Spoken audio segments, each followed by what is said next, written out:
before I got too close and he took off. And with this, with the silhouetting, that's really pretty. So again, you're metering for the. That's right. I did. Mm-hmm. Actually, I metered the heron. And then it that's right. burned it in. That's right. We have the osprey. Yeah, that's right, and that's the reason why I go to this pier. You get great shots of the nest from that pier, and I do want to tell people if they do go down and want to shoot photography there, please don't get mad at the fishermen if they walk by and shake your lens, because it is a fishing pier, and I was there.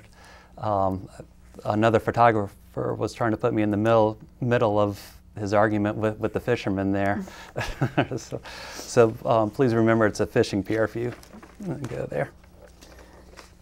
And so that brings me to a good question. Do you find that shooting wildlife is almost like hunting in a way? You're kind of like hunting. I do. I get the same thrill a hunter would. I just grew up in Springfield, Virginia, and hunting never came up. So this is, I think, that one of the best thing, next best thing. We have here in the Shenandoah, you shot these images of the fawn, and was that a spring morning? That's right. Morning? This was probably early summer. Back there, they were born that spring, and you really, the does won't let you get too close while they're still real young. This one was still a real young fawn, but this was probably about June, and I don't know of a better place to shoot fawn photography than Big Meadows in Shenandoah National Park, and that's another place I really enjoy going to. And again, these animals, they're used to people? They are. Comfortable with people? They are. So how close can you get? You don't want to get too close. You don't want to scare them, and especially a fawn.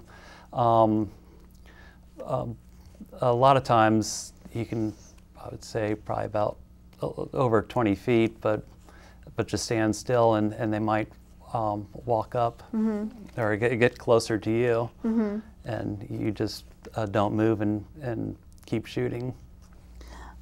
We have here a huge buck, white-tailed deer, and he's very regal in this image. Tell us a little bit about how you captured this. Actually, this was another reason why I love Big Meadows a lot, because I'll go in the fall and get these big bucks that are very approachable and able to shoot photography. And this one was in the woods. It was a harsh, sunny day, but I lucked out and had a cloud covering the sun at this point, and it made a nice exposure. Nice and soft. That's right, and not the harsh sunlight that he could have had. And I noticed that you're making him look, larger than life in this image. What angle are you at? Actually, he was laying down before, and this is when he stood up, and I was still down on the ground, so I was able to shoot up into his face, and I was still quite a few feet away. And I had trees in between me as well. So it's all about the moment, the right moment for everything. If you had been a few seconds off, it would have been a totally different frame. And we have here also the Shenandoah, a black bear. It looks like a cub. Was it a cub? Well, it was probably a teenager. It could still do damage, but I was with a bunch of people that couldn't run as fast as I could, I guess. About how close did he get to you? Actually, we did keep our distance from him, but he walked toward us, and that made all of us move back. And I love the contrast of him with the fern, and it's like he's emerging out of. That's right. I lucked out with the ferns. I was there at the good time of year for the ferns to be out like that. And he was hunting around for food in there for a while. It looks like, was it early morning? No, actually this was close in the evening. Oh, okay. Yeah, so similar light. That's right. And about your timing, your time of day, and how does that affect your shooting? Actually, I try to avoid shooting in the middle of the day because I usually get nothing but harsh light and blown out subjects. And so you aim for early in the morning. That's right. Or right at that magic hour. That's right. Yeah, my favorite time is the morning because that's usually before nobody else but other photographers are out with me. We have here, it looks like it's a little colder now. I might be wrong, it just looks cold. The red fox. That's right. This was at Bombay Hook up in Delaware. And this is a fox I think many people have gotten his image before. He's also very approachable, but I shot him from my truck probably for quite a while. He's very good to work with. Do you find it harder to shoot in cooler weather because you do have to kind of stake out? Actually, I prefer cooler weather, and also get a lot of the leaves and stuff have gone down. A lot of the plants have died, so they're easier to see. I can find hawks a lot better in the wintertime. And we have here in the next photo a nice water shot with this bird. Yeah, this is a duck I've never seen before I came to this area. This is at the Choptank River up in Cambridge, Maryland, which is about 60 miles west of Ocean City. And this is many birds hang out in this area that I haven't seen anywhere else. There are also a bunch of canvasback ducks, redhead ducks as well.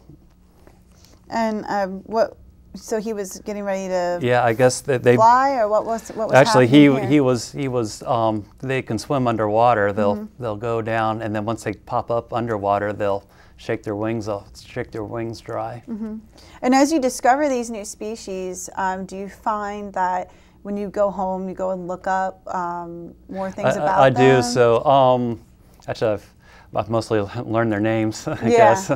So I know what they are. Yeah. I've gotten books that help me identify what I photograph.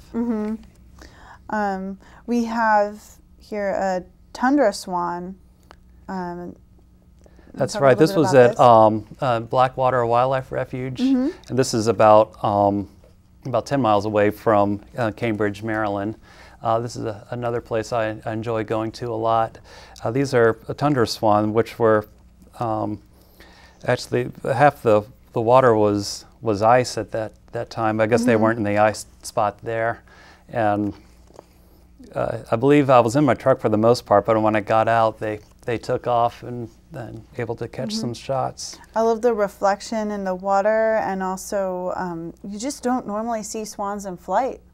You know, it's a different image. You usually see them, sitting in water. Here, the snow goose. Yeah.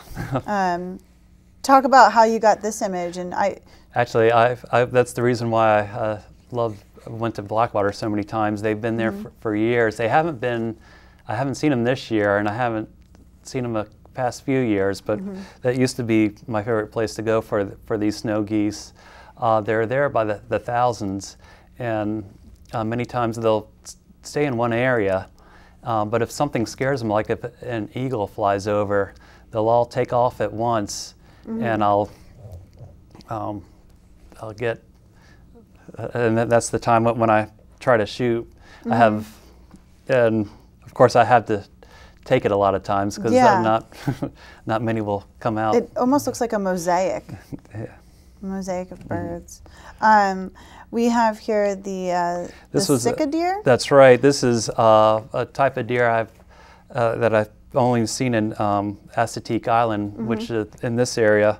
This is Chincoteague Wildlife Refuge, and it's the place where many people shoot the sun coming up in the morning. So this is the sunrise, and I was there mainly to shoot the sun, and I just happened to luck out and have a Sitka deer walk through, and that's very nice because here you've incorporated your landscape photography, but you still have a hint of wildlife in there. That's very nice. And we have here we have a horse here on That's right. It's one of Chincoteague's wild ponies that they'll gather in July. They're famous. Yep. Yeah.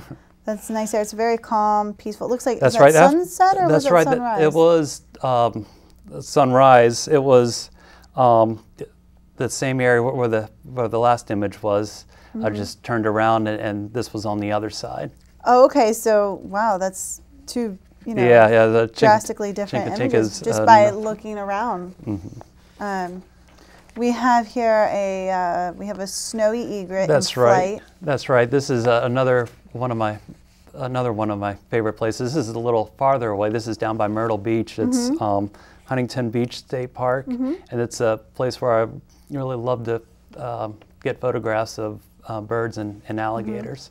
I love his wings here. The wings. Yeah, I lucked out with this one. I didn't even have to crop this image. He flew in front of me and to look for food. We have here the wood stork shot down in Huntington Beach. It's very beautiful. Almost reminds me of like a Japanese wood painting, wood print. Oh, thank you. Yeah, I was lucky to find that it found a big fish like that to snag. So it looks like it's moving very slow. It's very peaceful and calm. Actually, it was dipping the fish over and over in the water. Yeah. Why? So you were waiting there for him to do something, right? That's right. And then he finally caught the fish. Yeah. Tell us about that experience. Actually, they're also very easy to shoot, and all you really have to do is just stand there and wait, and many times you don't have to wait long for them to catch something. And it was a good time of the day too. They'll eat more in the morning like that. And you've got the nice ripple in the water going around. It really brings the focus to the image on the fish there in his beak. That's very nice. Yeah, thank you. For more information about Curtis Gibbens photographs, please contact him using the information on your screen. Thank you so much for being with us today. It was a pleasure to be here. Join us next time on Behind the Lens.